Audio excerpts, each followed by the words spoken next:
es la mañana en el continente americano. Cuando atardece en Europa y cae la noche en Asia. Así despierta el continente americano y transcurre el día y la noche en el resto del mundo. La mañana. ¡Juro!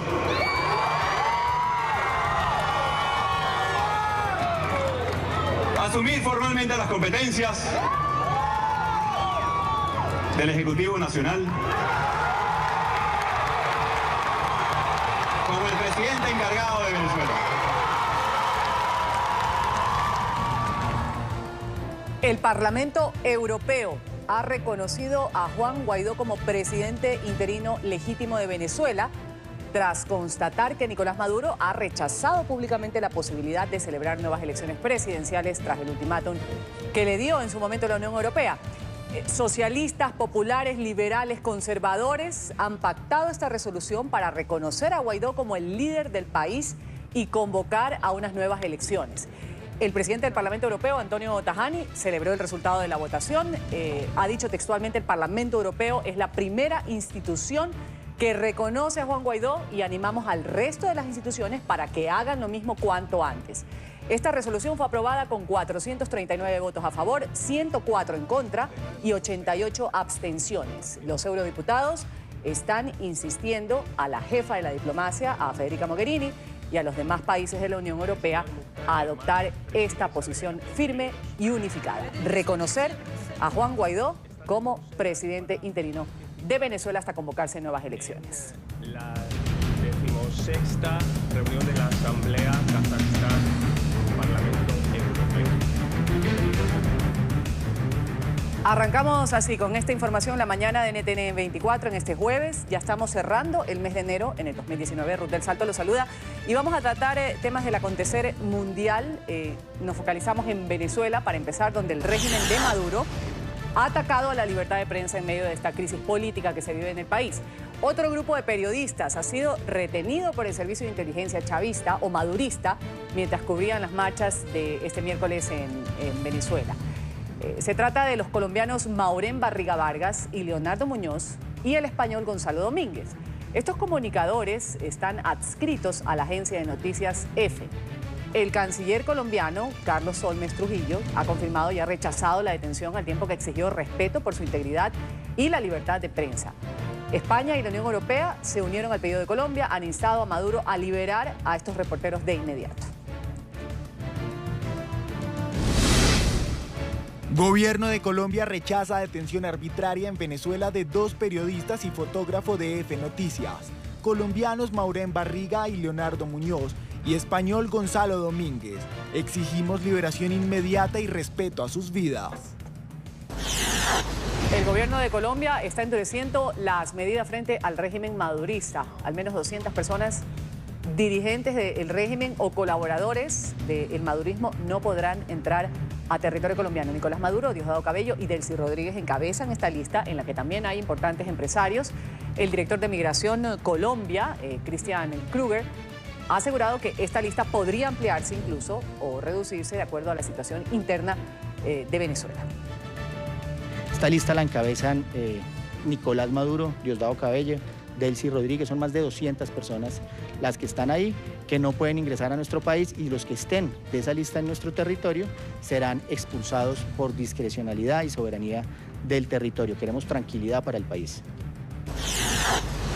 Y el presidente interino de Venezuela ha publicado una columna de opinión en el diario The New York Times. En esta columna, que ha sido titulada "La fuerza es la unión", Juan Guaidó ha criticado duramente a Nicolás Maduro, ha insistido a la unión de los venezolanos en esta unión y también recuperar la libertad y conformar un nuevo gobierno. Guaidó hace una descripción de la crisis política y humanitaria que enfrenta el país, se refiere también a la persecución política y a la represión contra quienes se oponen a Maduro. Además, el presidente encargado se refiere al desafío de restaurar la democracia y reconstruir prácticamente Venezuela. El gobierno de Rusia, que sabemos respalda a Nicolás Maduro, ha advertido este jueves que persiste el riesgo de un conflicto armado de envergadura, lo ha dicho, en Venezuela. Moscú ha vuelto a expresar su disposición a participar en un mecanismo de mediación para superar la crisis. Ayer el presidente interino de Venezuela rechazó esta oferta de diálogo de Maduro al considerar que solo busca manipular a la comunidad internacional y ganar oxígeno para seguir reprimiendo.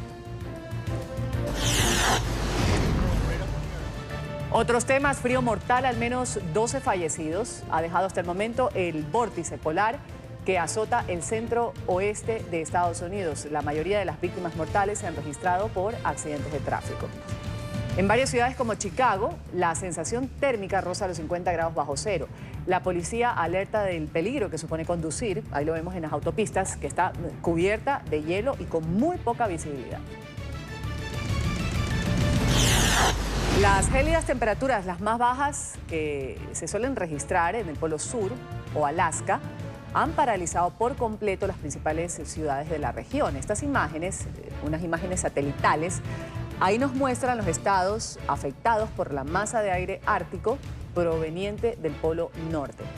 Illinois, Wisconsin, Michigan declararon emergencias ya para hacer frente a estos riesgos para la salud pública que imponen las bajas temperaturas.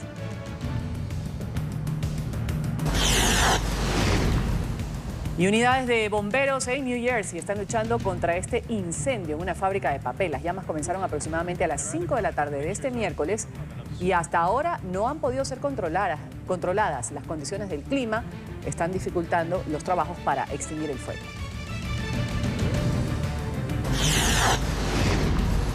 Hoy se va a escuchar en Nueva York el alegato final de la defensa del narcotraficante mexicano Joaquín El Chapo Guzmán Loera. Tras más de 2 meses de presentación de pruebas, también interrogatorios a testigos, este proceso judicial en contra del capo se acerca a su conclusión. A partir de mañana los jurados se van a tomar el tiempo que sea necesario para determinar si el Chapo es culpable. El narcotraficante podría enfrentar una sentencia a cadena perpetua. El colapso del dique de la mina Valle en Brumadinho, al sureste de Brasil, ya deja 99 víctimas mortales. Esta cifra es la que entregó recientemente la Agencia de Defensa Civil de Minas Gerais y de la que aseguró 57 ya fueron identificadas, 57 víctimas. Según los reportes, otras 259 personas están aún desaparecidas. El Departamento de Bomberos concentra su búsqueda y rescate en el comedor de Vale, donde los empleados de esta mina de hierro estaban almorzando justamente cuando ocurrió el colapso de la presa el viernes pasado.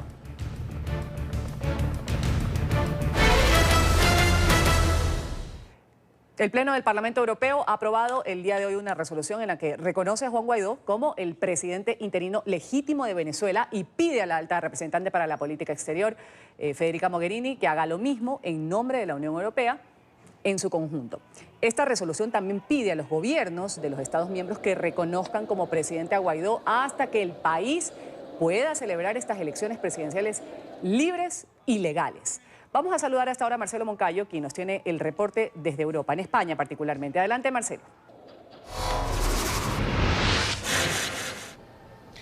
Hola, ¿qué tal? Un cordial saludo para todos ustedes de la mañana. Efectivamente, amigos televidentes, la presidencia interina de Juan Guaidó sigue sumando apoyos internacionales. Hace pocos minutos, el Parlamento Europeo votó una moción para reconocer a Guaidó como presidente interino de Venezuela. Fueron 439 votos a favor, 104 en contra y 88 abstenciones. Antes de esta votación, Antonio Ledesma, exalcalde metropolitano de Caracas, y Leopoldo López aseguraban que el apoyo internacional que se está consiguiendo será fundamental.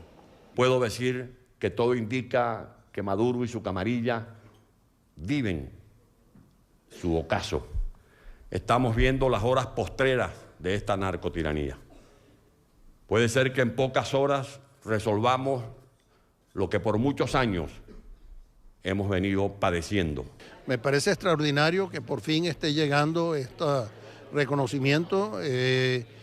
Ha debido de suceder mucho tiempo atrás, pero no hay razón para no recibirlo hoy con beneplácito, y estoy seguro que esto será el primer paso que va a dar a Europa, no solamente para reconocer al presidente Guaidó como nuestro presidente legítimo, sino también el comienzo de las sanciones que debe imponer Europa y todos los países civilizados y democráticos amantes de la libertad y la justicia a las personas que han sido los causantes de la desgracia del país y del empobrecimiento de nuestra población, de nuestro erario público y por supuesto de la fallida gestión gubernamental que lleva ya más de 15 años. Amigos televidentes, y este sábado en la tradicional Puerta del Sol nuevamente, centenares de ciudadanos venezolanos se concentrarán para seguir insistiendo en el reconocimiento internacional de Juan Guaidó como presidente interino de Venezuela. Este es el informe para la mañana. Sigan ustedes con más de aquí en NTN 24. Hasta pronto. Hasta pronto, Marcelo. Gracias por ese reporte desde España. Continuamos con las reacciones de los protagonistas de la noticia aquí en la mañana de NTN 24. Saludamos a José Ignacio Salafranca. Él es diputado del Parlamento Europeo. Nos acompaña a esta hora aquí en NTN 24. Diputado, gracias por estar con nosotros. Encantado. El reconocimiento, esto ha sido lo primero que se sabe de esta votación que se ha dado el día de hoy. ¿Reconoce a Juan Guaidó como presidente y que sea él el encargado de la transición, de convocar a estas elecciones libres en Venezuela? La pregunta aquí es, ¿qué pasa con Maduro si no renuncia? Aunque sea el presidente reconocido, el presidente interino, Maduro todavía tiene el poder en Venezuela. Adelante. Bueno, efectivamente tiene el poder de facto, pero es un presidente que no tiene un poder legítimo y al mismo tiempo quiero decirles que el pronunciamiento que ha hecho hoy el Parlamento Europeo es un pronunciamiento muy importante porque es el pronunciamiento de 500 millones de ciudadanos. Por lo tanto, entendemos, y esa ha sido también una de las manifestaciones que hemos hecho hoy, que el Parlamento Europeo y la Unión Europea tienen que apoyar la hoja de ruta para que efectivamente se reconozca a Juan Guaidó como presidente legítimo de Venezuela, se cese en la usurpación del poder por Maduro y se proceda pues a un proceso electoral donde los ciudadanos de Venezuela, de una forma inclusiva, con acompañamiento internacional y con todas las garantías, puedan volver a tomar la palabra. ¿Cómo ejerce Juan Guaidó como presidente legítimo interino de Venezuela? Le han colgado sus cuentas, le han hecho una serie de bloqueos dentro del país. Sí, hemos visto con preocupación todos estos datos, hemos visto con preocupación el arresto de varios periodistas españoles, colombianos, chilenos y de otras nacionalidades, pero bueno, hemos visto que Juan Guaidó ha reaccionado pues con mucha mesura, sabía ya a lo que se exponía, pero yo creo que la presión internacional está creciendo de una manera tal, el país está en una situación de estado fallido tan enorme que al final Maduro se va a acabar cayendo porque esta situación es absolutamente insostenible. Estamos hablando con el diputado del Parlamento Europeo, José Ignacio Salafranca. Ustedes con esta votación, la de hoy, están exhortando a la Unión Europea y a los Estados miembros a hacer lo mismo que ha sucedido, pero así tal cual, reconociendo a Guaidó, no solo dando un ultimátum a Maduro para que convoque elecciones. ¿Ustedes creen que este pedido va a tener eco? Sí, mire, nosotros en el Parlamento Europeo ha sido primero la primera institución de la Unión Europea que ha reconocido a Guaidó. Y llevamos ya mucho tiempo exhortando a la celebración de un proceso electoral con garantías en las que los ciudadanos de Venezuela se puedan expresar libremente. Concedimos el premio Sájarov, que es un premio prestigiosísimo que tenemos a la libertad de conciencia, a la oposición democrática venezolana el año pasado. Y evidentemente estamos llamando a que ese proceso se celebre. Ha habido muchos obstáculos, ha habido muchos posicionamientos que han ido evolucionando a favor de esta opción, como por ejemplo la del actual gobierno socialista español, que al principio pues era muy renuente, y ahora pues efectivamente la Unión Europea no solo tiene que instar y facilitar esa llamada a las urnas, sino que tiene que reconocer rápidamente al presidente de la Asamblea Nacional como único presidente legítimo del país. Señor Salafranca, ahondemos un poco en lo que cita este documento que fue aprobado el día de hoy, donde se rechaza una salida violenta, se defiende además la investigación de las atrocidades. Esto es un ambiente de tensión que se ha generado por, se hablaba o se especulaba de una llegada de tropas de parte de Estados Unidos, se lo veía a Bolton con unas notas diciendo 5.000 militares a Colombia. En medio de un ambiente de tensión en donde todo puede pasarse por la cabeza, ustedes están pidiendo que cese, se rechace una salida violenta de cualquier manera, que eso no exista y se defienda la investigación de las atrocidades. Mire, nosotros hemos hecho varios llamamientos a que efectivamente se produzca una responsabilidad por las graves violaciones de los derechos humanos que se han producido y que se siguen produciendo en Venezuela. Es más, hemos pedido que la Unión Europea se sume a la demanda presentada por varios Estados miembros de la Unión y de América Latina ante el Tribunal Penal Internacional para que esos crímenes sean realmente juzgados y no se pueda garantizar una impunidad. Aparte de eso, lógicamente, la Unión Europea, como no puede ser de otra manera, favorece una solución que sea pacífica, que sea inclusiva y que sea no violenta. Es decir, yo creo que es importantísimo evitar que se produzca más derramamiento de sangre. Ya ha habido muchas personas que han sido asesinadas, ha habido muchas personas que han sido privadas de su libertad, ha habido 3 millones de personas que han tenido que abandonar el país en la mayor crisis migratoria que se ha producido en América Latina en toda su historia, y por lo tanto nosotros lo que apoyamos es una solución que sea pacífica.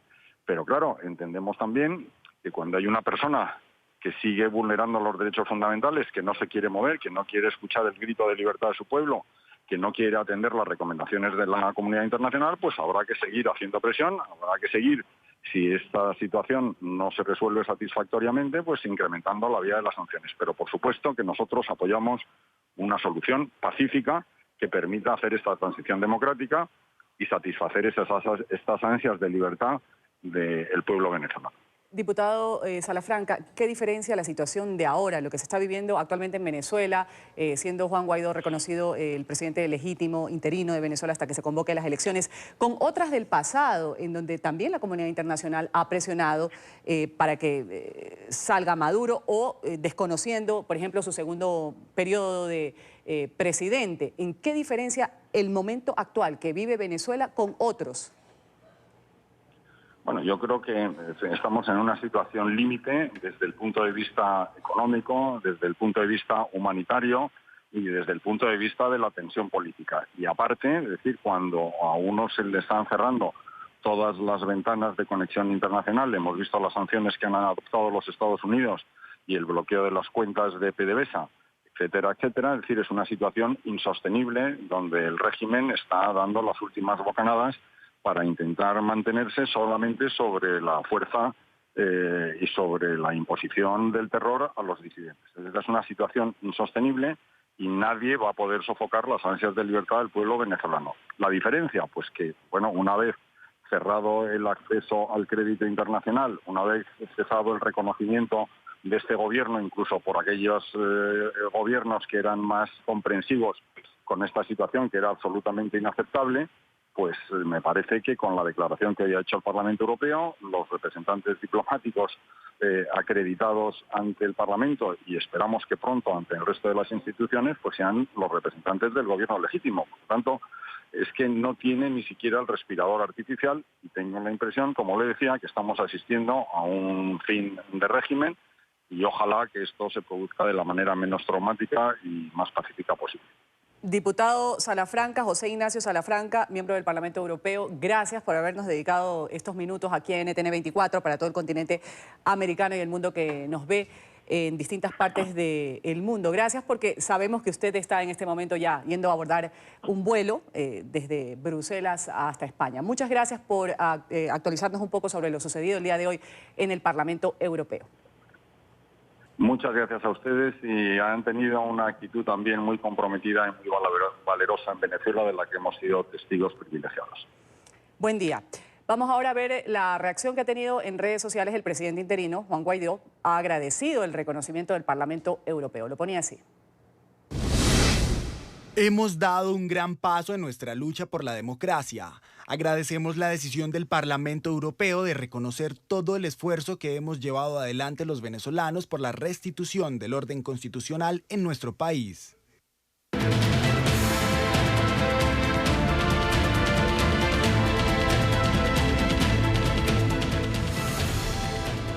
Vamos a ver lo que trae la agenda informativa de Estados Unidos. Ya vemos a Nueva York cuál es el tema irrefutable, seguramente el frío, que también lo vamos a citar aquí, esta ola de frío que se vive en algunas partes de Estados Unidos. Vamos a hablar del presidente Donald Trump, empezamos por ahí, en la capital estadounidense.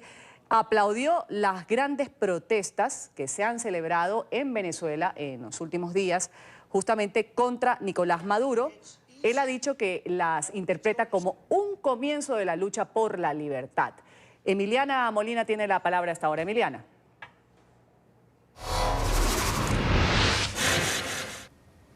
Buenos días. El presidente estadounidense Donald Trump también recordó que había hablado unas horas antes con el jefe de la Asamblea Nacional, Juan Guaidó, al que Estados Unidos reconoce como presidente legítimo de Venezuela.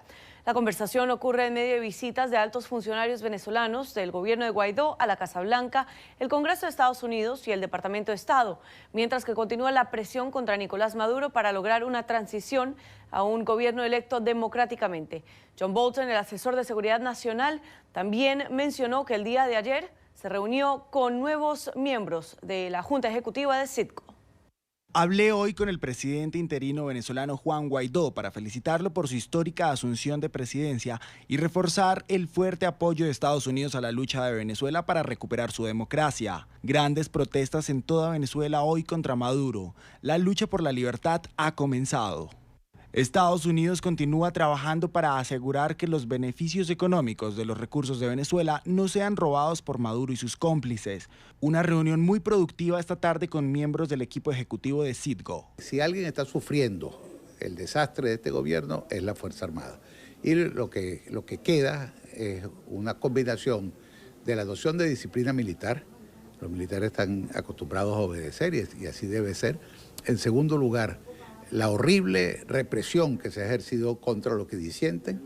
Y en tercer lugar, los servicios de inteligencia cubanos que tienen intervenido prácticamente toda la comunicación interpersonal entre todos los oficiales.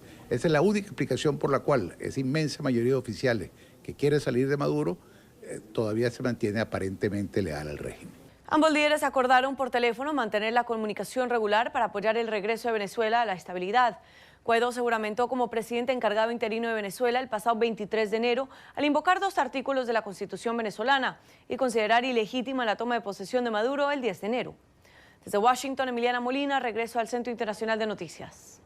Emiliana, gracias por ese reporte. Estados Unidos sigue enfrentando los efectos de este frente frío procedente del Ártico. El 72% del área continental del país está registrando temperaturas inferiores a los 17 grados centígrados. Las autoridades están reportando hasta el momento 12 fallecidos. La mayoría se han dado en incidentes relacionados con el golpe de invierno y los accidentes que se dan en las vías por la poca visibilidad, por que las carreteras están muy resbalosas también.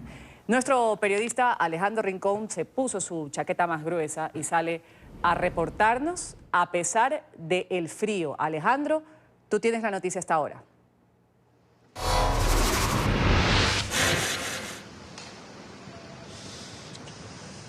Hola, feliz jueves para todos. El 75% de la población de los Estados Unidos sufre ahora este abrazo fuerte de un vórtice polar, un frente de frío que ha descendido del Ártico y ha generado ahora enormes consecuencias o un gran impacto para la vida.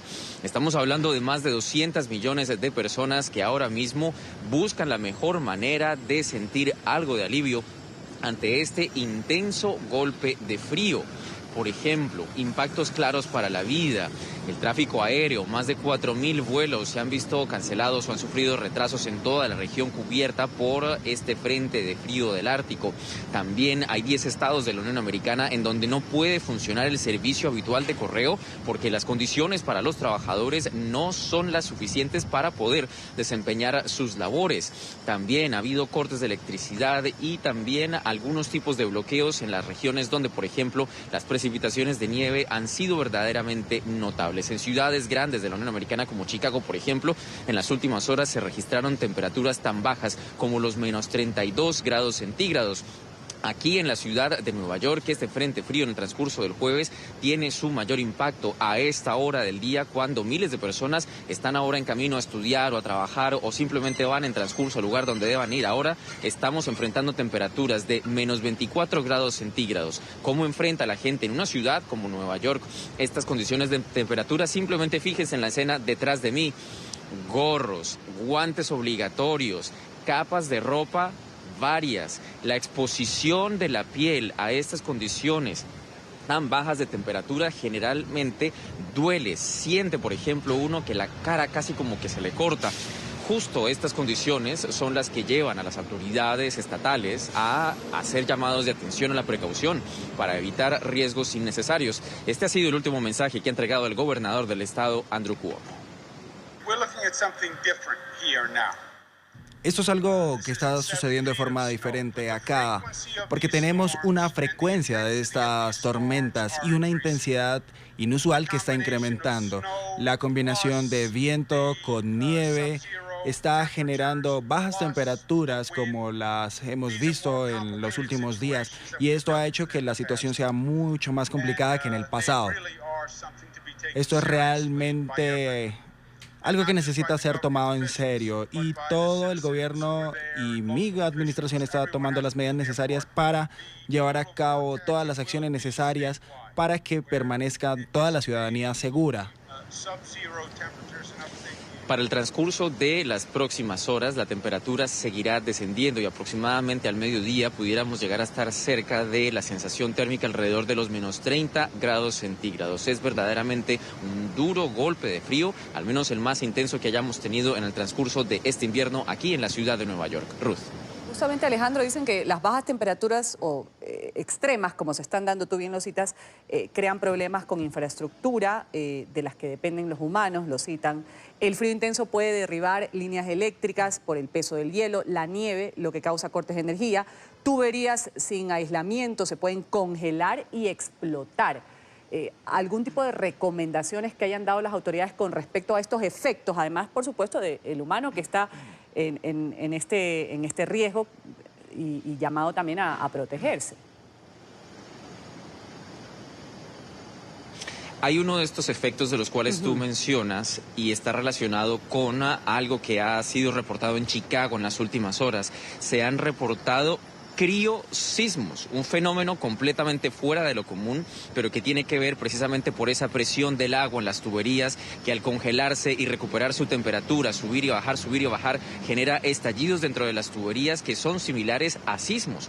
Hay algunos sectores residenciales en esta ciudad donde se han reportado estos fenómenos de esta naturaleza que son verdaderamente extraños. Aquí, por lo menos en la ciudad de Nueva York, se insiste en particular en evitar en la mayor medida de lo posible las largas exposiciones a la intemperie, estar siempre resguardados, dado que justo este golpe de frío en cuestión de minutos verdaderamente puede hacer entrar a una persona en un estado de hipotermia. Las condiciones meteorológicas, esto sí es muy importante tenerlo en cuenta, no van a mejorar en los próximos días. Sería solo hasta el próximo lunes cuando pudiera llegar a aumentar de nuevo la temperatura. Así que este impacto del frente frío del Ártico lo seguiremos sintiendo en los próximos días en esta región de los Estados Unidos. Alejandro, muchas gracias por ese reporte desde Nueva York. Más adelante vamos a hacer contacto contigo en las siguientes emisiones para que nos sigas informando sobre lo que está aconteciendo con esta ola de frío. Vamos a hablar de ladrones que han cavado un túnel para robar un banco. Esto sucedió en el sur de Florida. El túnel, que tiene 45 metros de largo, ha sido descubierto por agentes del FBI, que lo describen como muy pequeño y hasta un poco claustrofóbico. El reporte lo tiene hasta ahora Paola Serna. Adelante, Paola. Hola, ¿qué tal? Muy buenos días. Les comento que en el estado de la Florida es usual encontrar este tipo de huecos o que se formen este tipo de huecos en las calles. Esto debido a la porosidad del terreno. Esto, lo que vieron las autoridades de Pembroke Pines, parecía ser uno de esos huecos ocasionados por la porosidad de la tierra. Sin embargo, cuando lograron ingresar se dieron cuenta que había una planta eléctrica, botas y un asiento. Ahí fue necesario llamar a los agentes federales del Buró de Investigaciones para determinar si se trata de un túnel que estarían construyendo con la intención de robar una sede bancaria de la ciudad de Pembroke Pines. Los vecinos del sector han manifestado su preocupación frente a lo que se ha encontrado en este lugar. Es algo que nunca se había visto. Ya esto estamos tipo Chapo. Sí, ¿verdad? Entonces son cosas que suceden y hay que estar ojo al Cristo porque la delincuencia está al día. Aunque la sucursal bancaria continúa operando, las autoridades están investigando para determinar si efectivamente se trata de un túnel que pretendía robar dicha sucursal. Desde Miami informó Paola Serna. Continúen ustedes con más información desde nuestros estudios centrales. Muy buenos días. Canadá reduce su personal diplomático en Cuba. El Ministerio de Relaciones Exteriores canadiense ha informado que a partir de hoy, en su sede diplomática en La Habana solo habrán 8 funcionarios. Esta decisión es consecuencia de que uno de sus empleados presentó lesiones cerebrales por unos extraños ruidos en las instalaciones, tal como pasó en la Embajada de Estados Unidos. Según el gobierno de Canadá, con este ya son 14 casos similares en los que empleados están presentando estos síntomas como mareos, dolores de cabeza, falta de capacidad de concentración también.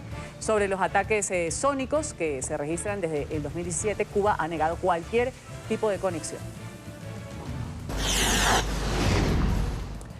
Jair Bolsonaro completó un mes desde que asumió la presidencia de Brasil. El ultraderechista se recupera de su reciente cirugía a la que fue sometido días atrás. El mandatario estuvo en la unidad de cuidados intensivos luego de que se le retirara una bolsa de colostomía que le fue implantada justamente tras recibir un ataque durante un mitin político cuando aún era candidato presidencial.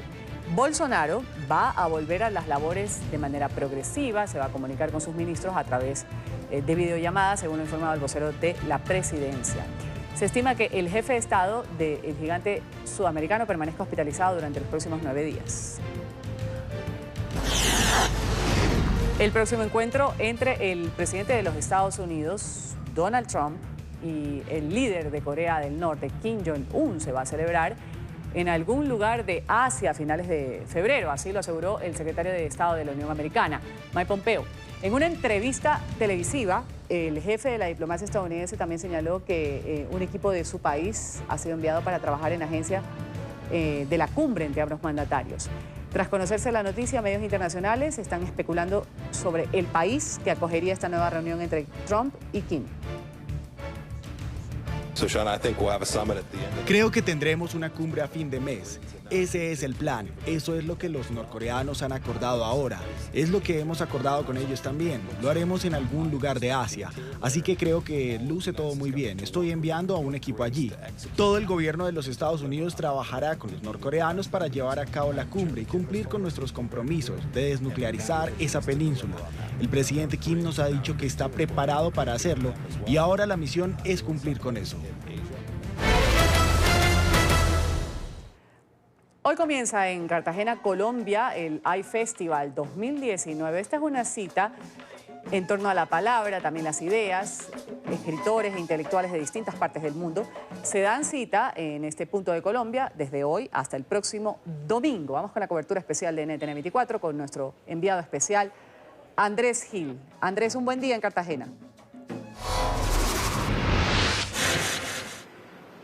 Buenos días, es un gusto saludarlos para la mañana de NTN 24 en esta cobertura especial desde la ciudad de Cartagena con motivo de iFestival 2019 Imagina el Mundo, que empieza hoy y que ustedes podrán seguir minuto a minuto, detalle a detalle a través de esta pantalla de NTN 24, así como de Noticias RCN. iFestival inicia con un gran conversatorio a las 12 del día en el Teatro Adolfo Mejía, en la ciudad amurallada, en el centro histórico aquí en Cartagena. Luego de ello, más de 100 eventos están abiertos al público, no solo allí en el centro histórico, sino también en algunas sedes alternas, en los barrios de la ciudad de Cartagena, en otros municipios, en Medellín, ya hubo en Jericó, en Antioquia, en Aracataca, en fin. Estamos ante un evento que reúne a los más importantes escritores del momento, europeos, estadounidenses, América Latina, África, están aquí, son el boom de la literatura del momento y están reunidos para hablar, no solo de literatura, para hablar de política, para hablar de música, para hablar de política, para hablar de la actualidad, para hablar de asuntos de género, de medio ambiente, en fin. Ayer en Aracataca, el pueblo natal del Nobel colombiano Gabriel García Márquez, hubo un evento previo a este iFestival 2019, un homenaje al Nobel colombiano. Aquí tenemos el reporte para ustedes.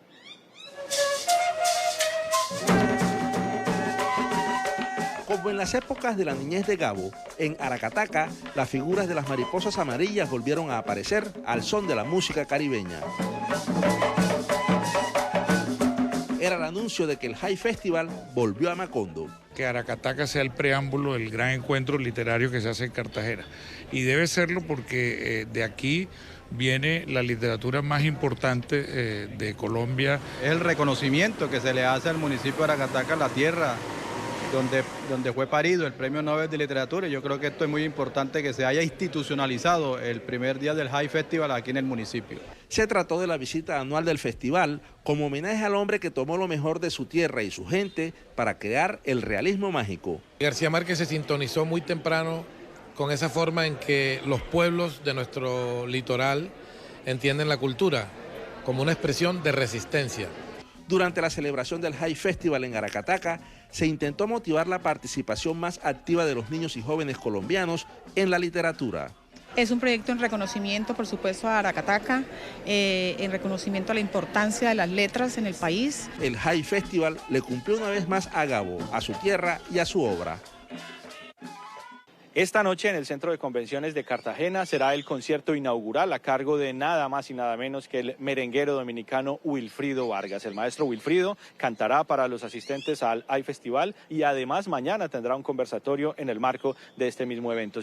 Confirma que no solo hablamos de literatura en este festival, sino que también hablamos de música y de otros asuntos que son de interés en la actualidad. También habrá una revisión a la situación política, conversatorios sobre Venezuela, conversatorios sobre la situación en Nicaragua, conversatorios sobre la situación en Colombia, en fin. Usted, como les decía, podrá seguir la cobertura de este evento a través de NTN 24, a través de Noticias RCN y en nuestras plataformas digitales. En Cartagena hay Festival 2019, Imagina el Mundo, y nosotros estamos aquí para llevárselos hasta ustedes. Que tengan muy buen día, compañeros de la mañana. Gracias, Andrés, por ese reporte desde la bella Cartagena. Entonces, una fiesta de arte, lo que se vive en este punto privilegiado del Caribe colombiano. Vamos aquí a una pausa comercial. Enseguida vamos a hablar del régimen de Nicolás Maduro, que ha atacado la libertad de prensa en medio de esta crisis que se vive en Venezuela. Hay 3 nuevos detenidos, periodistas, estaban haciendo cobertura y fueron detenidos. Y antes de la decisión que ha sido adoptada por el Parlamento Europeo de reconocer como legítimo presidente interino a Juan Guaidó, el presidente de la Asamblea Nacional Constituyente, la madurista Diosdado Cabello, arremetió contra los países que integran la Unión Europea. Cabello aseguró que la Unión Europea ha tomado una actitud, palabras textuales, agresiva contra Venezuela. ¿Va a intervenir la Unión Europea en un ataque contra Venezuela?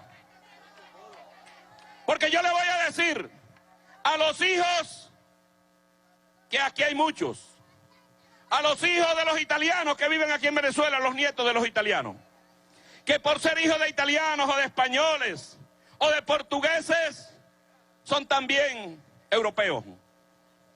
Cuando la actitud, los gobiernos de la Unión Europea asumen esa actitud, no le importa la vida de usted, ciudadano italiano, ciudadano español, ciudadano portugués, ciudadano inglés, alemán que vive en Venezuela.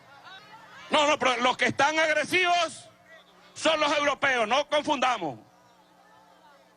No confundamos. No confundamos. Quien está pidiendo la intervención en Venezuela es la Unión Europea.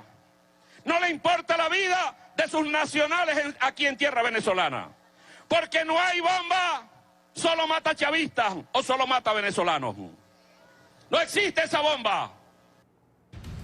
El Parlamento Europeo, como lo decíamos, pues reconoció a Juan Guaidó como presidente interino legítimo de los venezolanos tras constatar o afirmar que Nicolás Maduro ha rechazado públicamente esta posibilidad de celebrar nuevas elecciones presidenciales. En redes sociales, el presidente interino de Venezuela agradeció el reconocimiento del Parlamento Europeo. Hemos dado un gran paso en nuestra lucha por la democracia. Agradecemos la decisión del Parlamento Europeo de reconocer todo el esfuerzo que hemos llevado adelante los venezolanos por la restitución del orden constitucional en nuestro país. El presidente interino ha publicado una columna de opinión en el diario The New York Times. En esta columna, que ha sido titulada como "La fuerza es la unión", Juan Guaidó ha criticado duramente a Nicolás Maduro, ha instado a la unión de los venezolanos para recuperar la libertad, ha dicho, y conformar un nuevo gobierno. Juan Guaidó hace una descripción de la crisis política, de la crisis humanitaria que enfrenta a Venezuela y se refiere a la persecución política, a la represión también contra quienes se oponen a Maduro. Además, el presidente encargado se refiere al desafío de restaurar la democracia y reconstruir el país. Rusia, que sabemos respalda a Nicolás Maduro, ha advertido este jueves que el persistente riesgo existe. Hay un conflicto armado de envergadura en Venezuela, así lo ha señalado Moscú, y ha expresado su disposición a participar en un mecanismo de mediación para superar la crisis. Ayer el presidente interino rechazó la oferta de diálogo de Maduro al considerar que solo busca manipular a la comunidad internacional y ganar oxígeno para seguir reprimiendo.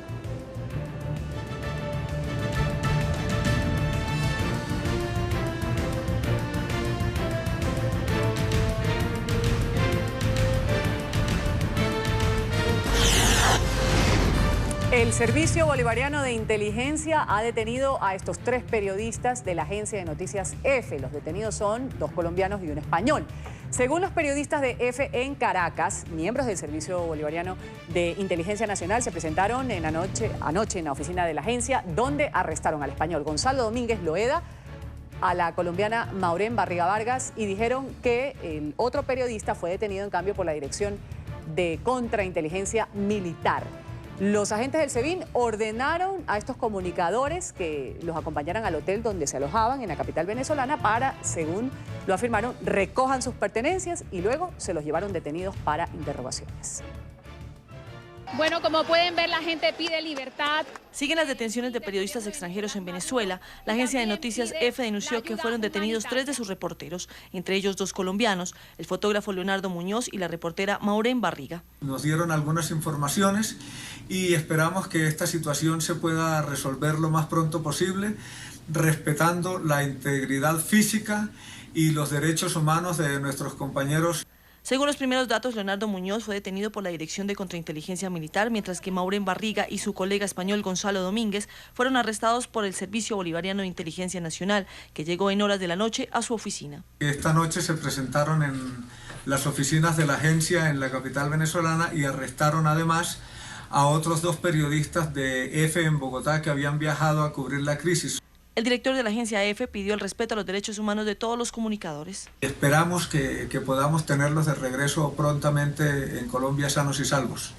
A este llamado se unió el gobierno colombiano. Urgente, gobierno de Colombia rechaza la detención en Venezuela del nacional colombiano Leonardo Muñoz, fotógrafo de la agencia EFE, y exige su liberación inmediata. Exigimos respeto a la vida de nuestro connacional. Organizaciones defensoras de la libertad de prensa se sumaron a la condena. La gravedad de este caso amerita la observancia especial por parte de la Comisión Interamericana de Derechos Humanos y especialmente la Relatoría para la Libertad de Expresión. Nos preocupa que lo último que se supo es que fue detenido arbitrariamente por cuerpos de inteligencia del gobierno de Nicolás Maduro. Aunque el régimen de Maduro no se ha pronunciado sobre el incidente, el canciller venezolano se refirió al trabajo de algunos reporteros. Algunos periodistas extranjeros han ingresado al país de forma irregular sin cumplir previamente con la respectiva solicitud del permiso de trabajo en nuestros consulados. Varios han tratado de acceder al Palacio Presidencial sin acreditación. Durante los últimos días, varios comunicadores extranjeros han sido detenidos en Caracas mientras ejercían su labor y deportados a sus países. Con nosotros está el director de la agencia EFE en Colombia, el periodista Jaime Ortega. Gracias por estar con nosotros, señor Ortega. Bienvenido a La Mañana. Muchas gracias a ustedes, Ruth. Ahí veíamos, señor Ortega, todo el relato de colegas periodistas, comunicadores que estuvieron durante el hecho y otras personas que opinaban. Usted también pues salía emitiendo algún tipo de lo que sabía, la información que sabía hasta el momento sobre estos periodistas colombianos que estaban ejerciendo su trabajo.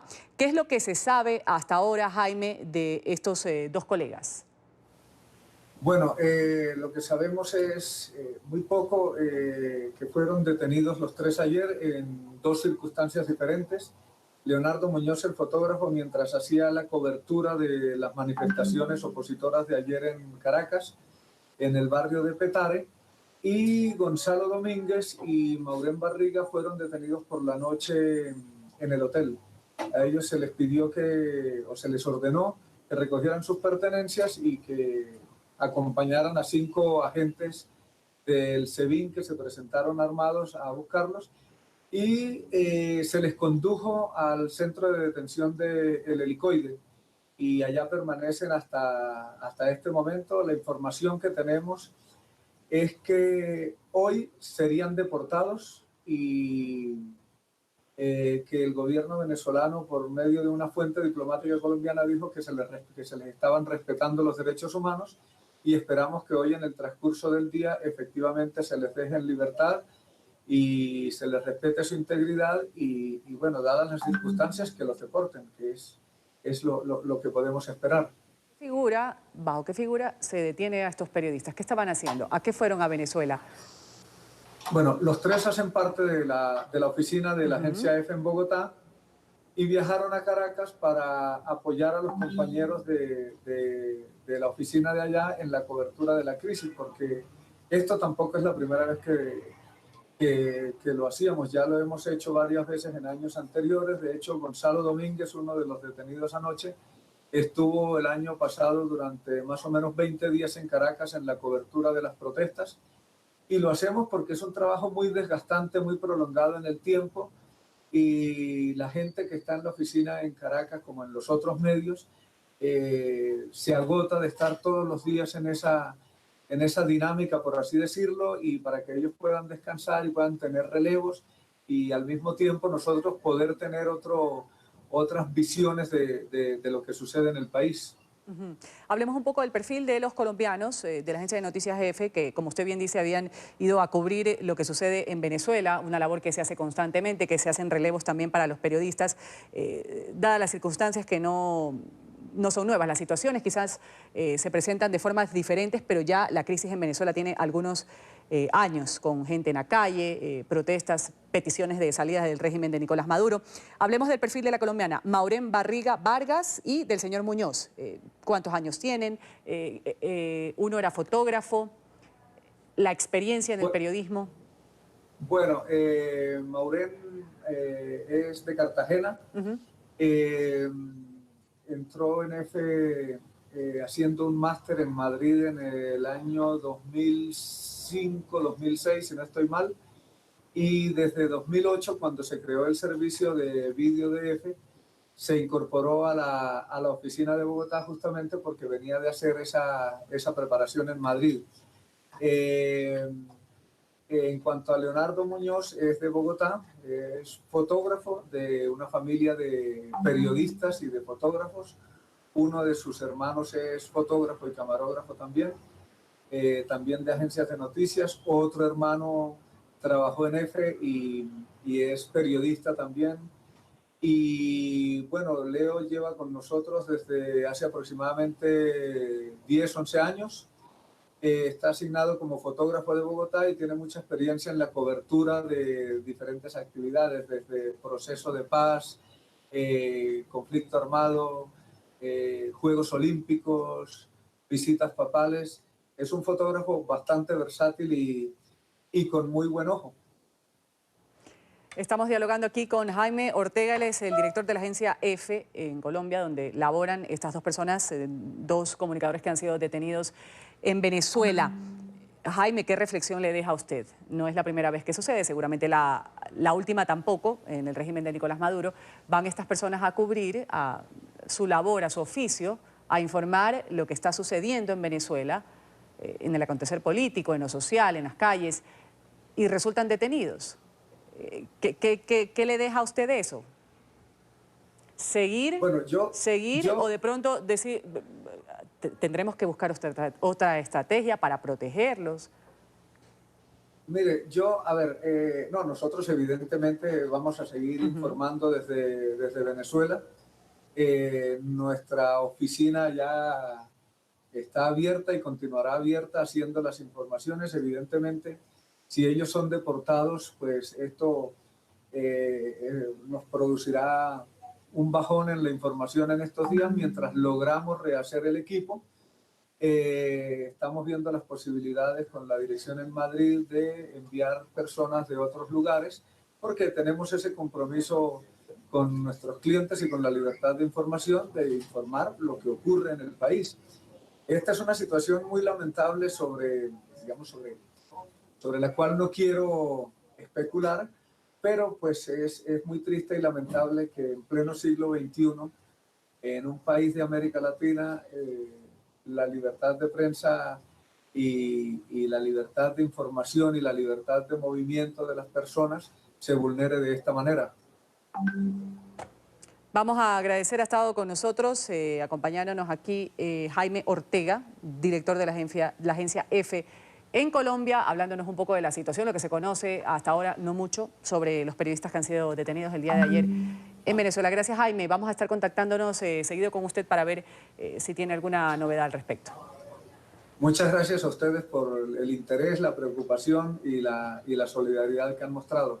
Y que los liberen ya, ese es el pedido, eso es lo justo, eso es lo que corresponde. Exactamente, sí, al mediodía vamos a tener un plantón aquí frente a la sede de EFE aquí en Bogotá Se hizo también esta mañana al mediodía en Madrid y bueno, vamos a hacerlo al mediodía aquí para exigir la liberación y el pronto regreso sanos y salvos de nuestros compañeros. Ahí estaremos, NTN 24 presente en la capital colombiana con esta protesta, este pedido que van a hacer los periodistas con respecto a los colegas de EFE que han sido detenidos en Venezuela. Gracias.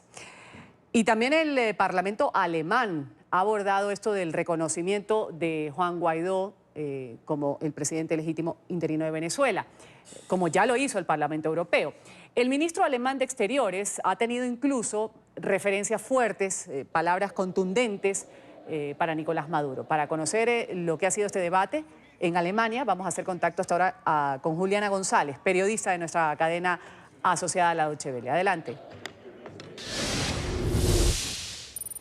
Hola Ruth, muy buenos días para ti y para todos los televidentes de la mañana. En efecto, el tema de Venezuela ocupó ayer la llamada hora temática, que es un debate abierto que se hace en la sede del Parlamento alemán, donde se escoge un solo tema en el cual los parlamentarios quieren aclarar posiciones y quieren exigir también las respuestas del gobierno. Así es como estuvo el ministro de Relaciones Exteriores en la representación del gobierno alemán y mencionó que lo que estaba pasando en Venezuela era una situación inaceptable. Era lo que estaba haciendo Nicolás Maduro, era tratar la democracia y las instituciones a las patadas, y esto no podría ser porque estamos ante una situación de peligro inminente para la población venezolana, y por eso fue muy enfático en afirmar, sin reconocer aún a Juan Guaidó como presidente interino legítimo de Venezuela, que Alemania no es neutral en este asunto y que tiende a reconocer esta presidencia de Guaidó si el ultimátum impuesto por países como Alemania, Francia y España, que se cumple este domingo, si Maduro no llama o convoca a elecciones libres, transparentes y con veeduría internacional, se verán obligados los países europeos y en especial Alemania a reconocer a Juan Guaidó como el presidente interino legítimo. El debate estuvo, marcado por las diferentes posiciones. La mayoría de los partidos respaldaron la posición del gobierno y recordaron que la posición de un parlamento no puede ser la de desconocer las violaciones y las vejaciones a las que han sido sometidas sus compañeros parlamentarios en Venezuela, como es el caso de la Asamblea Nacional, a la cual Maduro le retiró el poder, y por esto fueron muy enfáticos en afirmar que era necesario estar del lado de la democracia, estar del lado de las instituciones que sí fueron elegidas democráticamente, y le pidieron a sus colegas, tanto a los euroescépticos como a aquellos que tienen, una tendencia más inclinada a respetar las ideas de Nicolás Maduro, a que cerraran filas frente al tema de los derechos humanos, y pidieron también al gobierno alemán que siguiera adelante con la ayuda humanitaria para países como Colombia, como Ecuador y como Perú, que han recibido más de 3 millones de venezolanos que han tenido que salir del país. Así que esperamos, Ruth, que este domingo, cuando se cumpla el ultimátum, Alemania vota en favor, como lo hizo en el Parlamento Europeo, para reconocer a Juan Guaidó como el presidente legítimo interino de los venezolanos. Ciencia, salud y tecnología, como cada día aquí en la mañana de NTN 24, María Fernanda Fuentes nos va a hablar el día de hoy de un término, reacciones también que trae este término en el ser humano, nomofobia. Mafe, adelante. Hola Ruth, así es, hoy en Ciencia, Salud y Tecnología vamos a hablar de las fobias. ¿Conocen ustedes la nomofobia? Según datos proporcionados por el Instituto Nacional de Estadísticas, revelan que el 96% de las familias cuentan con al menos un teléfono móvil y que el 77% de las personas que acceden a Internet lo hacen a través de este dispositivo electrónico que para muchos se ha convertido más que en algo indispensable.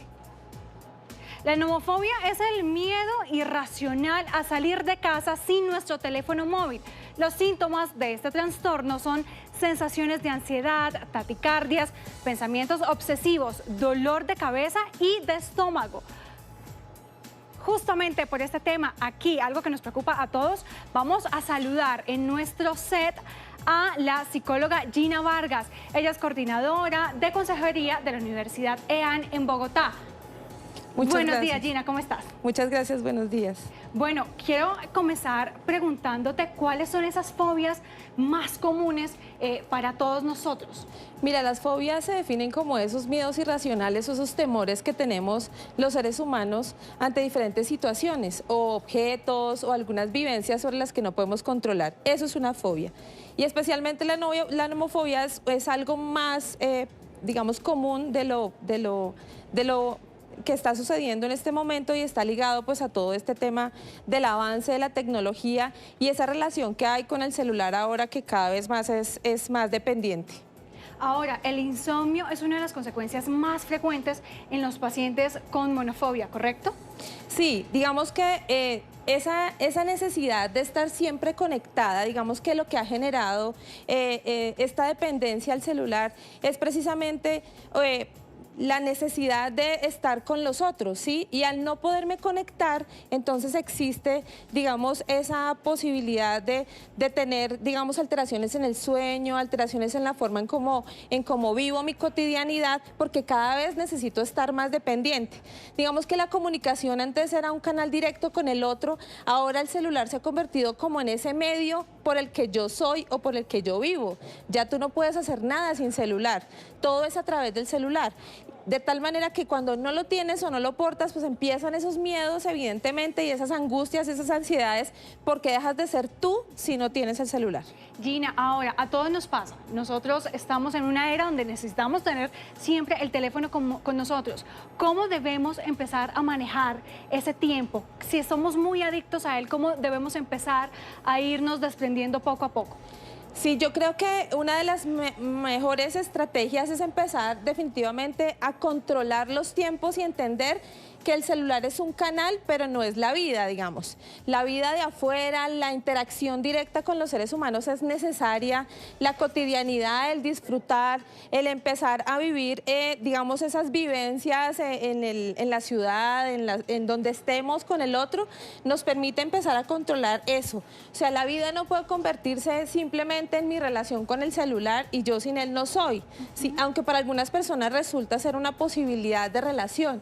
Porque uno de los perfiles más grandes de las personas que no tienen, digamos, una buena relación social es a través del celular. Logran ser lo que en la cotidianidad no pueden a través del celular. Claro, y ahí también entra todo el tema de las redes sociales, ¿no? Que siempre estamos allí conectados en las diferentes redes sociales que tenemos. Ahora, Gina, algunos especialistas afirman que esta dependencia del celular se da mucho más en el sexo femenino que en el masculino. ¿Por qué?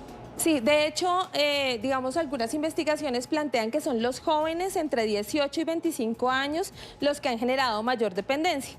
Las personas podrían llegar a pensar que las dependencias están ligadas o al celular están ligadas al tema laboral y no.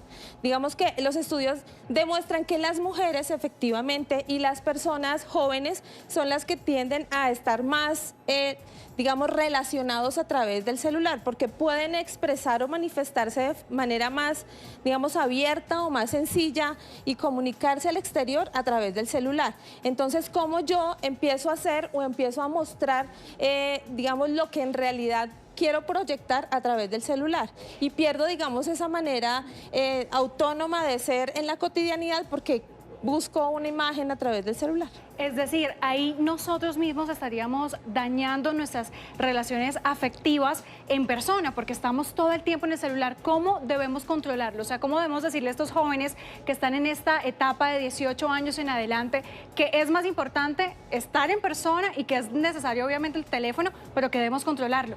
Mira que de hecho la tendencia es a que las relaciones y todo se maneja a través de del celular. Entonces el objetivo no es perder esa relación personal, ese contacto, esa posibilidad de estar juntos, de tocarnos, de sentirnos, de escucharnos, de estar con el otro para limitarnos pues al uso del celular. Y evidentemente el celular se va a constituir, o la estrategia tecnológica que salga más adelante, se va a constituir cada vez más en ese motor de comunicación, pero el objetivo no es que simplemente nos quedemos ahí, no perdamos y seamos nosotros acá y en el celular. O sea, seamos la misma persona y no tratemos de proyectar lo que no somos en el celular. Siempre cuidando a nuestra persona, Gina. Sí, siempre. Y buscando esa integralidad y ese estar feliz tanto en mi vida real, por decirlo así, como en la la vida que estoy proyectando a través de las redes o a través del celular. Así es, Gina Vargas, mil gracias por habernos acompañado aquí en la mañana de NTN 24. Eres psicóloga en la Universidad de Al, ¿correcto? Sí, muchas gracias por la invitación.